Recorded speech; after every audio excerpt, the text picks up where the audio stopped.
충남 최대 주류도매 업체인 유일주류의 노조위원장이 노조를 조직했다는 이유로 사측으로부터 보복성 인사발령과 징계를 받은 가운데 이것이 충남노동위와 중앙노동위로부터 부당 노동행위 판정을 받았습니다.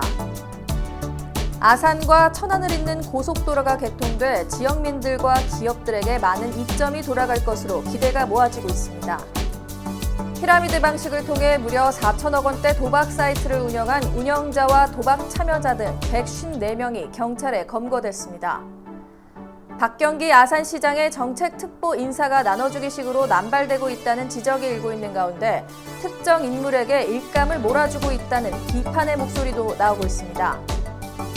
민족의 대명절인 추석이 다가오고 있는 가운데 우리 지역의 명절 성수품 물가는 소폭 하락한 모습이지만 식당 등 개인 서비스 비용은 여전히 부담스러운 가격인 것으로 조사됐습니다.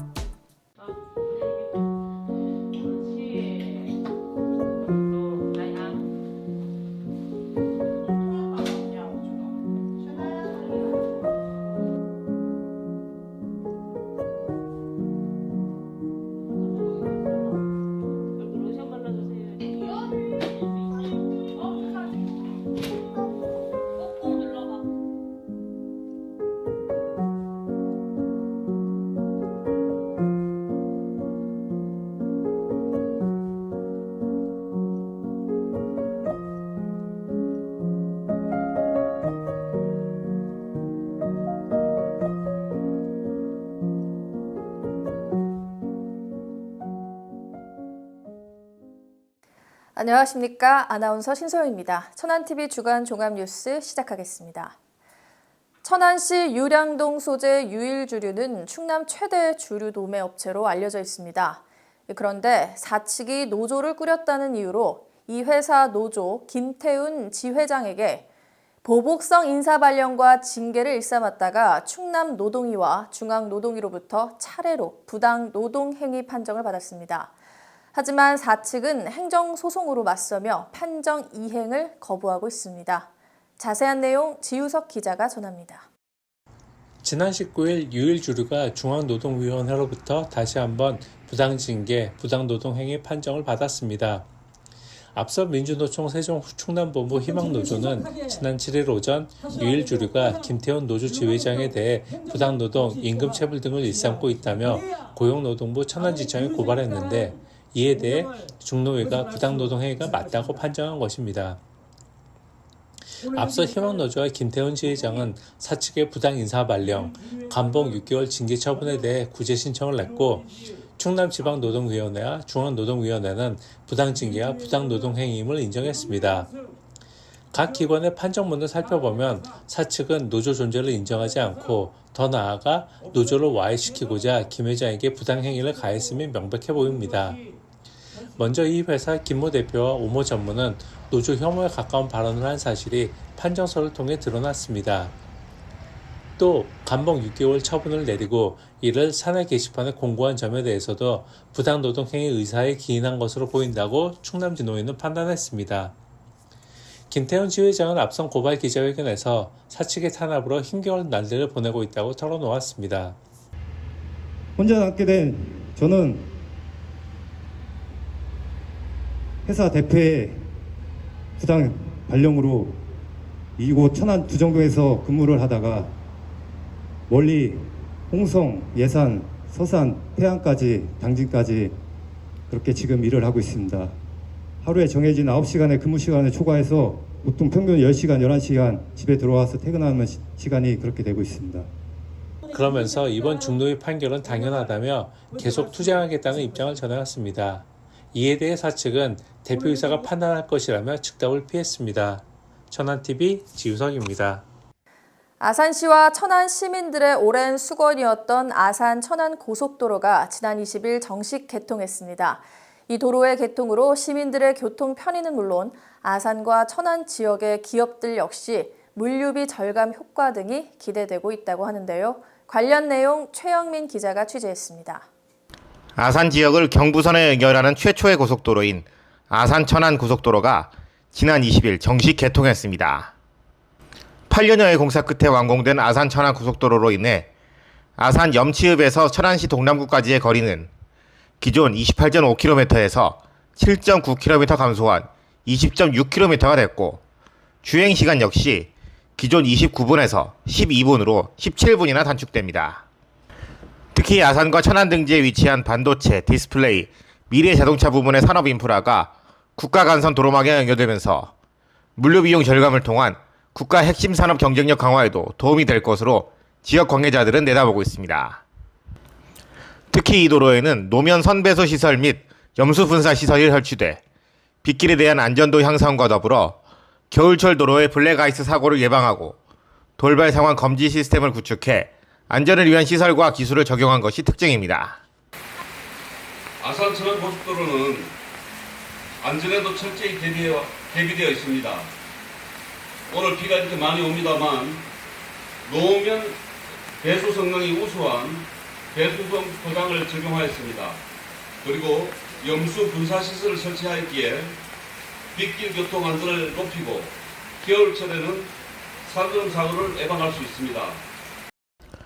앞으로 국토부와 한국도로공사는 현재 추진 중인 인주 염치 구간과 당진 아산 구간 등 당진 천안 고속도로의 잔여 구간 개통도 신속히 추진해 나갈 방침입니다. 천안TV 최영민입니다. 천안시가 기존 천안시 시설관리공단을 천안도시공사로 탈바꿈시켜 본격적인 출범을 알렸는데요.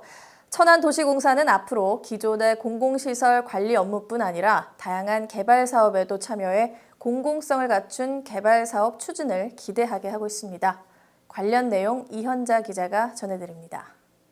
천안시 시설관리공단이 천안도시공사로 탈바꿈시켜 19일 공식 출범했습니다. 천안도시공사는 기존 천안시 시설관리공단이 진행하던 전반적인 시설관리 기능에서 더 나아가 민간 출자와 수익 창출이 가능한 독립된 기관인 공사로서 지역의 주요 개발 사업을 더 효과적으로 추진할 방침입니다. 이를 위해 공사는 지난 7월 천안시의회 동의를 얻어 각종 근거 조항들을 마련했으며 올해 중 설립 자본금 30억 원을 출자해 운영에 들어가게 됩니다. 천안시 시설관리공단의 마지막 이사장이자 초대 천안도시공사 사장으로 취임하게 된 한동흠 사장은 천안의 발전을 선도하며 도시의 미래를 설계하는 공기업의 면모를 갖출 것이라고 포부를 밝혔습니다.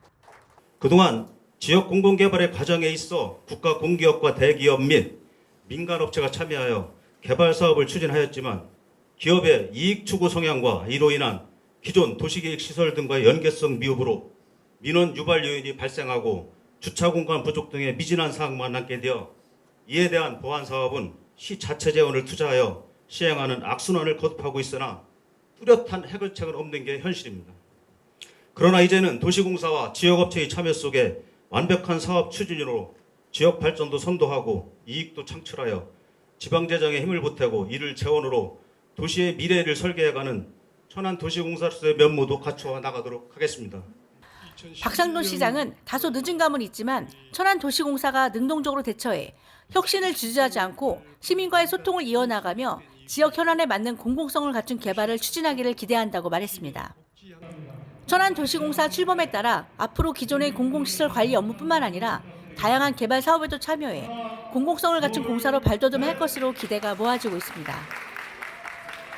천안TV 이현자입니다. 지난해부터 올해 초까지 무려 4천억 원 규모의 불법 카지노를 운영하고 256억 원 상당의 부당 이득을 취한 40대 운영자 등 154명이 경찰의 덜미를 잡혔는데요. 자세한 소식 박승철 기자가 전해드립니다. 충남경찰청 사이버범죄수사대가 지난해 11월부터 올해 1월까지 약 4천억 원 규모의 불법 카지노를 운영하며 256억 원 상당의 부당이득을 취한 40대 운영자 A씨와 도박 참여자 등 154명을 검거해 이들 중 7명을 구속했습니다. 경찰에 따르면 A씨 등은 해외에서 서버를 임대받아 국내에 본사를 차린 뒤 그 하부에 부본부와 지사, 총판, 매장 등을 피라미드 방식으로 도박 참여자들을 모집했습니다. 이들은 참여자들에게 현금을 입금받아 사이버머니를 제공하고 해외 카지노 업체의 슬롯, 바카라 영상을 실시간 중계하는 방식으로 도박 공간을 개설했습니다. 관계 기관으로부터 수사 의뢰를 받고 수사에 착수한 충남경찰청은 A씨 등 일당이 지난 1년여간 256억 원 상당의 부당이득을 취한 것으로 보고 범죄 수익금을 추적해 60여억 원을 기소 전 추징 보존했습니다. 또한 여기에 더해 세금 추징을 위해 국세청에 통보하는 한편 운영자 외에도 도박 행위에 대해 수사를 이어나간다는 방침입니다. 경찰 관계자는 앞으로도 도박에 대한 엄정한 단속과 함께 도박 중독자의 치료 및 재활을 위해서도 관계기관과 적극 연계해 나갈 계획이라고 밝혔습니다. 천안TV 박승철입니다. 박경기 아산시장이 나눠주기식으로 정책특보 인사를 남발하고 이렇게 임명된 정책특보가 박 시장이 관심을 기울이는 주요 공연 사업을 독식한 정황이 불거져 논란이 일고 있습니다. 문화예술 담당 정책특보의 일감을 몰아주는 것 아니냐는 비판의 목소리가 일고 있는데요. 그 내막 지유석 기자가 취재했습니다. 먼저 박경기 아산시장은 지난 5월 장아무개 전 시의원을 기업 유치 분야 정책특별보좌관으로 위촉했습니다. 그런데 장 특보는 지난 2019년 8월 사전 선거운동 혐의로 대법원에서 벌금 150만 원이 확정돼 의원직을 상실했습니다. 하지만 박 시장은 그를 둔포 테크노파크 입주기업협의회 관리소장에 이어 정책특보로 발탁했습니다. 이를 두고 아산시 안팎에선 정실 인사를 하는 것 아니냐는 지적이 나오고 있습니다. 이뿐만이 아닙니다. 박 시장이 유성여 문화예술 분야 정책특보에게 일감을 몰아주고 있다는 비판이 일고 있습니다. 실제 유 특보는 갈라 콘서트, 충무공 이순신 축제, 신정호 서머 페스티벌 등 박 시장이 중점 추진했던 문화예술 행사에서 예술 감독을 맡았습니다. 이를 두고 지역 예술인들은 정책특보가 시비를 투입해 주최하는 아산시 예술 행사를 좌지우지한다는 건 분명 잘못이라고 비판했습니다. 하지만 아산시는 일감 몰아주기가 아니라고 선을 그었습니다. 일감 몰아주기라고 하시는데 사실은 그런 건 아니에요. 예를 들자면은 저는 뭐 어떤 나의 그런 걸 변명이라는 게 아니라요. 저희가 뭐 디자인을 한다라고 했을 때 이렇게 뭐 인쇄를 해도 그렇잖아요. 어디랑 일을 했는데 거기가 잘했어라고 했을 때는 사실 공무원들은 법적으로 2천만 원 이하는 뭐 수의계약이 된다라고 할 경우에는 내가 일하기 편한데 나가 원하는 성과물을 가져다 주는 데랑 수의계약을 하잖아요. 그거를 특혜라고 하지는 않거든요. 사실. 이 같은 해명에도 특보 일감 몰아주기 논란은 좀처럼 가라앉지 않는 모양새입니다. 이와 관련 아산시민연대는 박 시장이 특보에게 관련 분야 사업을 몰아주었거나 최소한 방조했다는 의혹을 피할 수 없다며 아산시에 조사권 발동을 주문했습니다. 천안TV 지우석입니다. 천안 지역의 향토기업인 아라리오의 창업주이자 세계적인 작가이며 미술품 컬렉터인 시킴 김창일 회장이 21년째 전달하고 있는 시킴 장학금이 올해도 충남 예고 학생들에게 전달되는데요. 자세한 내용 이현자 기자가 보도합니다. 천안의 향토기업인 아라리오가 지난 19일 올해로 21번째를 맞이하는 시킴 장학금 전달식을 가졌습니다. 시킴 장학금은 2003년부터 현재까지 21년 동안 충남 예고의 문화예술 인재 양성을 위해 지원되었으며 올해도 미술과 음악, 무용 분야에서 활동하는 우수 학생을 선발해 각 100만 원씩 2천만 원의 장학금을 전달했습니다. 장학금을 받은 충남예고 조민서 학생회장은 아라리오 측의 후원에 감사함을 표하며 시킴 장학금의 가치와 정신을 배워 좋은 작품을 만드는 예술가로서 성장하겠다고 포부를 밝혔습니다. 아라리오 김문수 대표이사는 앞으로도 꾸준히 지원을 아끼지 않을 것이라고 전했습니다. 저희 아라리오 창업자이신 시킴 김창일 회장이 예술에 대한 남다른 애정이 있습니다. 그리고 청소년에 대한 장학사 활동을 회사의 기업 가치를 높이는 그런 방향으로 생각하고 있습니다. 또 아라리오의 철학은 문화예술 활동 지원을 통해서 사회에 공헌하는 것을 목표로 하고 있기 때문에 앞으로도 이 장학사업 활동은 계속 할 것이고 또 아라리오가 존재하니나 또 아라리오가 천안 시민의 사랑으로 커왔기 때문에 앞으로도 장학사업 활동은 지속적으로 계속 이행할 겁니다. 세계적인 미술품 컬렉터이자 작가인 김창일 아라리오 창업주는 시킴이라는 작가명으로 활발한 활동을 이어가며 지역사회 발전에 힘을 보태고 있습니다. 천안TV 이현자입니다. 민족의 대명절 추석이 이제 얼마 남지 않았습니다. 천안시가 최근 명절을 맞이해 지역의 물가 동향을 조사했다고 하는데요. 그 결과 대표적인 성수품 물가는 지난해 대비 소폭 하락했지만 식당을 비롯한 개인 서비스 비용은 오히려 늘어나 소비자들의 부담을 가중시키고 있다는 지적입니다. 최영민 기자가 자세한 내용 취재했습니다. 천안시의 올해 추석 맞이 물가는 항목에 따라 차이는 있지만 차례상에 오르는 대표적 성수품들의 경우 조금씩 가격이 하락한 것으로 나타났습니다. 천안TV가 천안시로부터 받은 지난해 추석 물가 자료와 올해 9월 18일 현재까지의 추석 물가 동향에 따르면 대표적 성수품인 사과는 300g 10개에 35,220원이었던 것이 올해 32,532원으로 나타나 2,868원 더 저렴해진 것으로 나타났습니다. 여기에 배는 전년도보다 14,260원 떨어진 24,840원, 쇠고기는 500g에 7,500원 떨어진 32,500원, 계란은 600원 떨어진 3,200원으로 조사됐습니다. 이렇듯 차례상에 오르는 성수품들의 경우 비교적 안정적인 가격으로 조사됐지만 식당을 비롯한 개인 서비스 요금에 있어서는 가격이 오히려 오른 품목들이 많아 소비자들의 주머니 사정을 어렵게 하고 있었습니다. 대표적으로 삼겹살은 200g 1인분에 16,000원이었지만 올해 조사분에선 17,500원으로 조사됐고 지난해 7,000원이었던 자장면은 8,000원으로 8,000원이었던 칼국수는 만원으로 뛰어오른 것입니다. 가족들과 외식을 하거나 모임이 있을 때 식당을 가게 되면 너무 비싸다는 느낌을 많이 받습니다. 특히 타지에서 손님들이 오실 땐 천안의 식당들은 왜 이렇게 비싸냐면서 놀라는 사람들도 적지 않습니다. 천안시는 명절 전까지 한 번 더 물가 동향을 조사해 천안시 홈페이지를 통해 공개할 예정입니다. 천안TV 최영민입니다. 천안TV AI 아나운서 켄이 전해드리는 이번 주 단신입니다. 천안TV AI 아나운서 켄입니다. 금주의 단신 뉴스 전해드립니다. 삶의 마지막 순간까지 조국의 독립을 외치다 순국한 유관순 열사의 순국 103주기 추모제가 평촌면 유관순 열사 추모각에서 열렸습니다. 시와 유관순 열사 기념 사업회는 본래 추모제가 열리기로 한 9월 28일이 올해 추석 연휴 첫날인 것을 감안해 일주일 앞당긴 지난 21일로 옮겨 행사를 진행했습니다.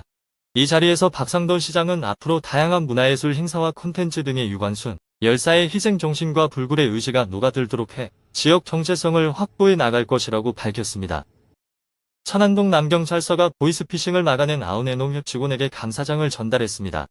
동남서에 따르면 아웃앤농협에 근무하는 김재선 과장은 지난 13일 평소 친분이 있던 고객에 자신의 개인정보가 중고거래 어플에 노출돼 있다는 검사의 연락을 받았다며 검사가 시키는 대로 했다는 얘기를 들은 후 보이스피싱임을 직감해 경찰에 신고했습니다.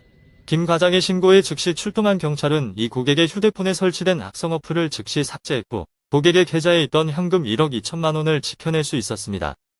천안시와 독립기념관이 독립기념관 일대의 관광 활성화를 위한 업무 협약을 체결했습니다.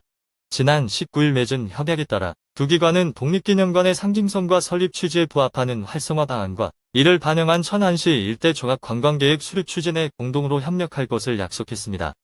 또 독립기념관 관람객들과 천안시 여행객의 편의 증진과 지원, 방문객 유치를 위한 상호협력 프로그램 개발에도 뜻을 같이 추진하기로 했습니다. 지금까지 천안TV AI 아나운서 켄이었습니다.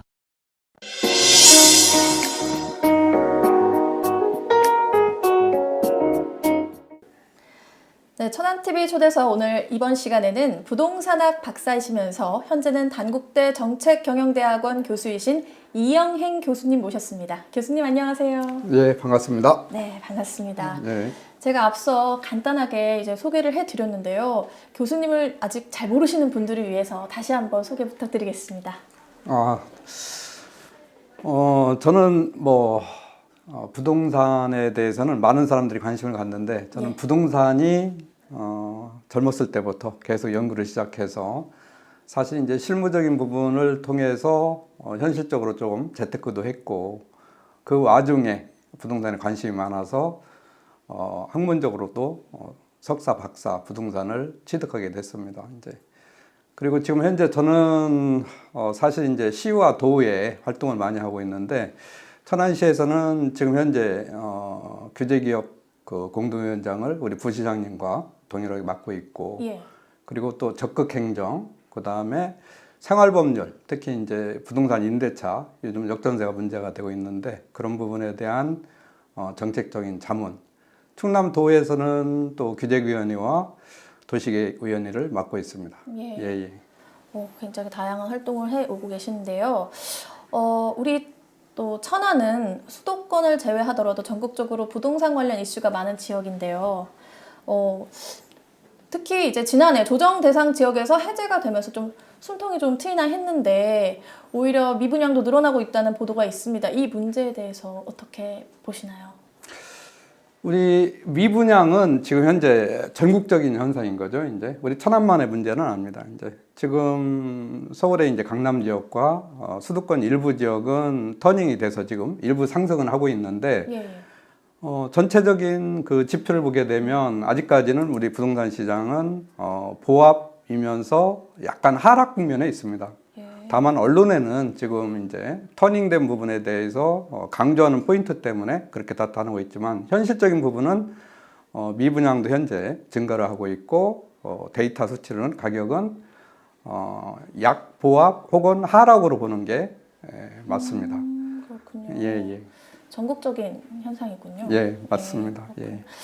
우리가 이제 부동산 얘기를 하고 있는데 흔히 부동산 투자라고 하면 어쨌든 뭐 재테크의 일환으로 받아들여지고 있는데 근데 이제 잘 모르는 분들이 그냥 무작정 이제 달려들면 안 되잖아요. 그래서 부동산을 기반으로 한 재테크에 입문하고자 하는 이제 초보 분들을 위해서 좀 슬기롭게 시작하는 어떤 방법 같은 것들이 있을까요?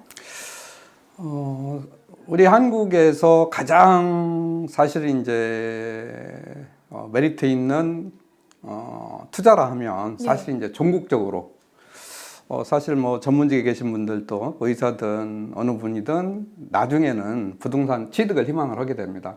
네. 결국 이제 자산관리회에서는 한국 사회에서는 아직까지 부동산이 최고의 자산을 증식하고 재테크하고 관리하는 수단으로 활용되고 있는데 예. 그건 뭐 여러 가지 그 데이터에 보면은 한국인들이 이제 70% 정도가 이제 부동산의 모든 자산 관리에 올인하고 있는 데이터를 보게 되면 그게 입증이 되는 거죠, 이제. 그런데 이 시장에 진입하는 방법은 사실 그 우리 고가이면서 또 리스크도 큰 부분이 존재하죠. 왜 그러냐면 우리 고가 부동산을 투자할 때는 그 재원 조달이 필요한데 자금의 순환 문제가 됩니다.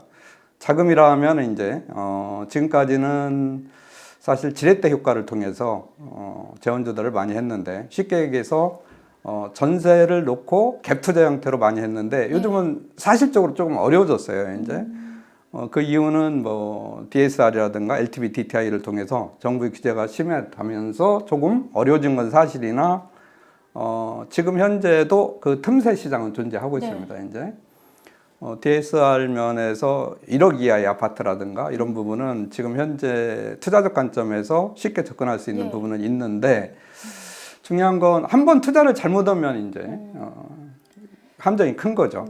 왜냐하면 한 번 투자를 잘못하면 사실 영원히 빠져나올 수도 없는 경우도 있습니다. 그러다 보니까 이제 내가 이 지역에 살고 싶지도 않은데 살아야 되는 이유가 존재하는 거고 그리고 또 돈 회수가 안 되면서 좀 경제적인 리스크까지 안게 되는 이런 부분이 이제 크게 함정으로 작용하죠, 이제. 그래서 지금 우리 부동산 그 재테크 수단으로는 유용하지만 또 큰 함정도 존재하고 있다 이렇게 볼 수 있습니다. 역시 쉽지 않군요. 예, 쉽지는 않습니다. 네, 역시 공부가 필요한 예, 분야가 많네요. 이게 쉽게 팁으로 들을 수 있을 거라기보다는 아무래도 끊임없는 관심과 공부가 필요할 것 같다는 생각이 드는데요.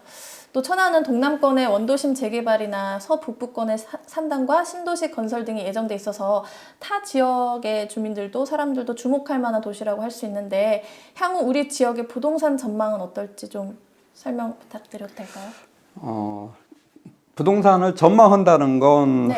미래죠. 미래를 예측한다는 건 생각보다 쉽지는 않습니다. 물론 이제 예측은 데이터를 통해서 예측은 가능하지만 모든 변수가 이제 해외 변수, 국내 변수 또 여러 가지 이제 금융적인 부분이 복합적으로 작용해서 가격이 만들어지기 때문에 예측은 쉽지 않지만, 그러나 어떻든 지금까지 경험이나 나름대로의 분석력을 통해서 이제 예측을 해보면 우리 천안 같은 경우는 사실 주택보급률이 이미 100%를 넘어섰어요. 그리고 일부 지역은 우리가 이제 고가의 부동산 10억 이상 가는 것도 많이 있지만 거의 대부분 지역에 32평이 제일 선호하는 국민들의 평형인데 이 가격이 1억에서 3억 내외라는 거죠. 이제 그걸 보게 되면 실제는 이제 그 지역별 편차가 아주 큽니다. 이제 그 큰 이유는 주거 만족 때문에 그래요. 좋은 데는 더 좋아지고 안 좋은 데는 선택을 못 받기 때문에 더욱더 열악해지는 현상을 보이는 거죠. 그래서 우리 천안의 그 부동산 시장을 전망한다면 논리는 간단합니다. 이제 원하는 사람이 많은 지역은 가격이 올라가요. 수요가 많기 때문에. 그렇죠. 단순하고, 그 다음에 이제 불행히도 선택을 못 받고 노후화되고 외곽 지역은 가격이 상당히 올라가기가 힘든 여건을 갖추고 있는 거죠. 이제 그 이유는 천안이 이제 2022년을 기점으로 해가지고 인구가 사실 아주 미미하게 감소했어요. 실제는 현실적으로는 다 증가하고 있는 줄 알고 있는데 실제는 이제 감소하는 현상을 보인 거죠. 이제 뭐 2022년도에 천안시 통계에 의하면 약 한 27명 정도가 감소했다고 그래요. 미미하지만 시그널은 아주 안 좋은 겁니다. 이제 감소한다는 것은. 그래서 감소를 했고 지금 현재도 사실은 이제 증가율이 거의 없다시피 하죠. 이제 둔화되어 있는 현상입니다.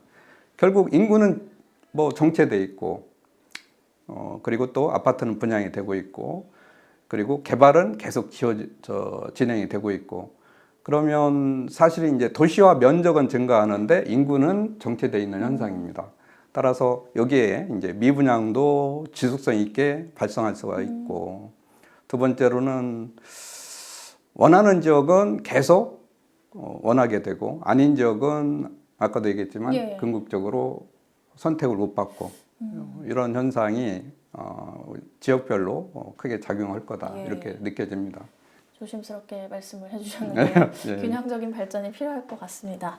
네, 교수님께서는 얼마 전에 천안시 개발위원회가 주관한 GTX-C 관련 시민결의 대회 및 토론회 자리에서 천안에 GTX-C가 왜 연장돼야 하는지에 대해서 역설을 하셨는데요. 현재도 한창 시민사회단체와 더불어 GTX-C가 천안까지 연장되기 위한 움직임이 있는 것으로 알고 있는데 이 자리를 빌어서 왜 천안까지 와야 하고 오게 된다면 어떤 기대 효과가 있을까요? 좀 전에 얘기했듯이 이제 우리 천안은 전국적으로 이제 사실 중추적인 역할을 하는 곳입니다. 우리 지형적으로 보게 되면 천안이 지형적으로 그 산업 단지가 많고 두 번째는 교통이 발전돼 있고 그리고 수도권을 제외한 나머지의 최초 시발 지역이에요. 그리고 이제 충청권은 중부권이라 그러고 중앙을 얘기하죠. 이제 우리 인체로 얘기하면 이제 허리가 중요하듯이 우리 한국의 미래에도 이 허리 부분이 아주 중요한데 불행히도 지금 현재 우리 한국의 중앙에 위치한 우리 천안은 지금 약간의 위기를 맞고 있습니다. 그런 부분이 이제 인구 감소 둔화 그리고 또 산업단지나 이런 부분이 사실 현실적으로 조금 어려움에 직면돼 있어요. 그래서 구도심은 더욱 구도심화 될 수밖에 없고 노후와 그리고 외국인들이 다수 거주하면서 오는 치안적인 공백, 안전성이죠. 이제 이런 부분을 극복하는 방법은 사실은 그 수도권화 시키는 겁니다. 천안을 수도권화 시키는 방법 중에 제일 좋은 건 전철이라든가 아니면 GTX 아니면 KTX, SRT 이런 걸 통해서 그룹핑화 시키는 거죠. 이제 그래서 서울 문화권으로 만드는 거예요. 수도권 문화권으로. 이렇게 했을 때 우리 구도심이 살아날 수가 있습니다. 따라서 이제 우리 천안에 사실은 우리가 있는 GTX-C 노선의 당위성은 수도권의 중요한 역할을 하던 메인 포인트가 우리 교통망으로 구축이 되면 천안은 좀 더 쉽게 발전할 수 있는 계기가 된다. 이런 측면에서 이제 당위성이 있고 또 여기 천안 역세권 일대가 국가의 시범 지역으로서 이제 사실 도시 재생 어울림 센터가 지어져 있고 지금 진행 중인데도 불구하고 지금 현재 전국적에서 제일 좋다고 하는 지역입니다. 그래서 이걸 룰모델을 만들어서 우리 국가의 시범 지역으로서 잘 만들어 놓으면 아마 타 지역도 시너지가 있지 않을까 이렇게 봅니다. 네, 저희 천안이 아까 말씀해 주신 것처럼 허리 역할을 잘 해야 될 것 같습니다. 끝으로 저희 마지막으로 천안TV 시청자 여러분들께 하시고 싶은 말씀 있으시면 부탁드리겠습니다. 부동산이라는 것은 쉽지 않습니다. 이제 그럼에도 불구하고 쉽지 않음에도 불구하고 고가임에도 불구하고 또 잘못 들어가면 상당히 곤욕을 치름에도 불구하고 많은 분들이 이제 너무나 쉽게 접근한다는 거죠. 주위 분들의 권유를 듣고 뭐 청약을 한다든가 아니면 쉽게 매매 계약서를 쓰는 경우도 종종 보게 됩니다. 그 이유는 우리가 한국 사회가 인간적인 중심이다 보니까 그런 것 같아요. 사람 관계에 의해서 계약서를 쓰는 거죠. 이제 본인의 미래나 사실적인 분석을 통해서 이게 나한테 가치가 있는지 분석이 돼야 되는데 그게 안 되는 현상을 지금 보이고 있는 거죠. 그래서 사실 모든 부분의 전문성은 기본으로 요구를 하고 있습니다. 그래서 계약서를 쓰는 순간까지 더 꼼꼼히 보고 그리고 전문가의 당연히 조언도 듣고 그럼에도 불구하고 또 쉽게 결정해서는 안 됩니다. 자기의 자본력을 충분히 고려를 해서 살 수 있는 능력이 될 때 능력이 없음에도 불구하고 과도하게 매수하는 경우는 오히려 더 미래 가치에 대한 본인의 부정적인 요소로 작용하기 때문에 크게 좀 고민하면서 접근하지 않을까 이렇게 생각합니다. 네. 예. 감사합니다. 오늘 마지막에 아주 중요한 얘기를 많이 해주셨는데요. 예. 네, 이영현 교수님과 함께했습니다. 감사합니다. 네, 감사합니다. 언론과 홍보 둘은 마치 악어와 악어새처럼 뗄래야 뗄 수 없는 사이입니다. 하지만 우선순위는 분명합니다. 시민의 알 권리를 충족하는 언론이 먼저이고 불편한 무엇인가를 숨기고 좋게 치장해서 알리는 홍보는 그 다음입니다. 그러나 어느 순간부터 언론과 홍보를 구분하는 구분선은 희미해졌고 경우에 따라선 홍보를 위해 언론을 동원하는 일이 빈번하게 발생합니다. 광고주들은 바로 이 점을 노립니다. 그래서 광고를 빌미로 언론 길들이기를 시도하고 고분고분하지 않으면 광고비를 끊는 치졸한 일을 벌입니다. 아산시의 행태가 딱 이렇습니다. 아산시는 본지 등 특정 매체를 겨냥해 광고비를 지급하지 않으면서 아산시 입장에 맞지 않는 기사를 써와 페널티를 준 것이란 입장을 밝혔습니다. 이에 대해 시 입장이 구체적으로 무엇인지 파악하고자 정보 공개를 청구했지만 이번엔 관련 정보를 공개하면 정당한 이익을 현저히 침해당할 우려가 있다며 공개를 거절했습니다. 아산시로선 시정이 좋게 포장돼 시민에게 알려지고 싶은 마음일 것입니다. 하지만 민선 8기에 들어 시정 홍보는 사실상 박경기 아산시장 동정 일색으로 채워져 왔습니다. 그리고 수많은 지역 언론이 이를 아무 문제의식이나 검증 없이 받아쓴 건 부인할 수 없습니다. 언론이 무조건 시정을 장밋빛으로 채색할 수는 없습니다. 때로는 불편한 진실도 고발해야 하고 박 시장 등 지자체 모든 공직자는 이를 귀담아 들어야 합니다. 시 입장이라는 모호한 기준을 내세워 이미 예산에 책정된 광고비를 자의적으로 집행하는 건 언론을 우롱하는 행위입니다. 그리고 언론사가 시정 홍보만을 위해 존재하는 게 아님을 그리고 언론사에 페널티를 가하는 궁극의 주체는 아산시가 아니라 37만 아산 시민임을 아산시는 명심하기 바랍니다. 뉴스를 마칩니다. 시청해주신 여러분 고맙습니다.